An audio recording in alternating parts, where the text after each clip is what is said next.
കുടുംബത്തിലെ ഓരോ അംഗങ്ങളെയും രക്തരൂഷിതമായി പേരെ ആശുവിന്റെ വീട്ടിൽ പണ്ടൊരു വീട്ടിൽ ഒരു പ്രേതം ഉണ്ടായിരുന്നു. ശർമ്മൻ നച്ചിക്കിന്റെ വീട്ടിൽ പണ്ടൊരു പ്രേതമുണ്ട്. കുടുംബത്തിൽ ഒരാളാണ് പ്രേത ജാപ്പാനീസ് ഭഗനന്. ഇതിഹാസങ്ങളിലും നാടോടിക്കഥകളിലും കൊച്ചിസാകിയ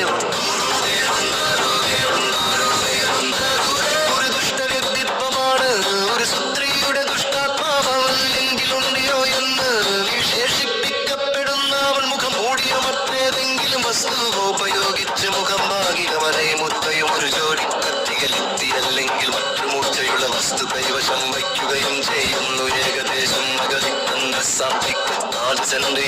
ഉയരമുള്ള ഒരു സുത്രിയായി അവളെ മിക്കപ്പോഴും വിശേഷിപ്പിക്കുന്നത്. എന്നിരുന്നാലും ചെയ്താൽ വിശ്വസിക്കുന്നത് അവൾക്ക് അടിവരെ ഉയരമുണ്ട്. നീണ്ട നേരായ കറുത്ത മുടി, വെളുത്ത കൈകൾ, വിളറിയ ചർമ്മം, മറുപിവിധിച്ച് സുന്ദരിയായി കണക്കാക്കപ്പെടുന്നുവെന്നു അവളുടെ വടൂഴികെ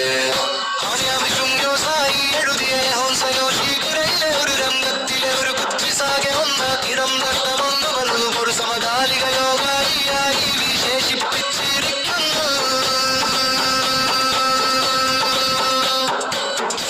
ഇതിഹാസമനുസരിച്ച് സാധ്യതയുള്ള ഇരകളോട് അവൾ സുന്ദരിയാണെന്ന് അവർ കരുതുന്നുണ്ടോ എന്ന് ചോദിക്കുന്നു. അവളില്ല എന്ന് മറുപടി നൽകിയാൽ അവരെ തന്റെ നീണ്ട മെഡിക്കൽ കത്രിക ഉപയോഗിച്ച് അവിടെ വെച്ച് തന്നെ കൊല്ലും. അല്ലെങ്കിൽ രാത്രിയാകുന്നതുവരെ കാത്തിരുന്നു കത്തിയിൽ അവരെ കൊല്ലും. അവരുടേതെന്ന് പറഞ്ഞാൽ അവളുടെ ഭാര്യയുടെ കോളുകൾ ചെവി മുതൽ ചെവി വരെ മുറിച്ചിട്ടുണ്ടെന്നവൾ വെളിപ്പെടുത്തും. തുടർന്നവർ തന്റെ സ്വന്തം ആവർത്തിക്കും. എത്തിയില്ല എന്ന് മറുപടി നൽകിയാൽ അവൻ തന്റെ ആയുധം ഉപയോഗിച്ച് അവരെ കൊല്ലുന്നവരുടെ എന്ന് പറഞ്ഞാൽ മടികൂടാതെ അവളുടെ സ്വന്തം ഭൂഭംഗിയോട് സാമ്യമുള്ള രീതിയിൽ അവരുടെ വായയോടെ കോണുകൾ മുറിക്കും. കുച്ചിസാകെ ഒന്നയുമായുടെ മക്കളെ അതിജീവിക്കാൻ ഉപയോഗിക്കാവുന്ന രീതികളിൽ അവളുടെ രൂപഭാവാത്ത ശരാശരിയും വിവരിച്ചുകൊണ്ട് അവളുടെ ചോദ്യത്തിന് ഉത്തരം നൽകുന്നു. ഉൾപ്പെടും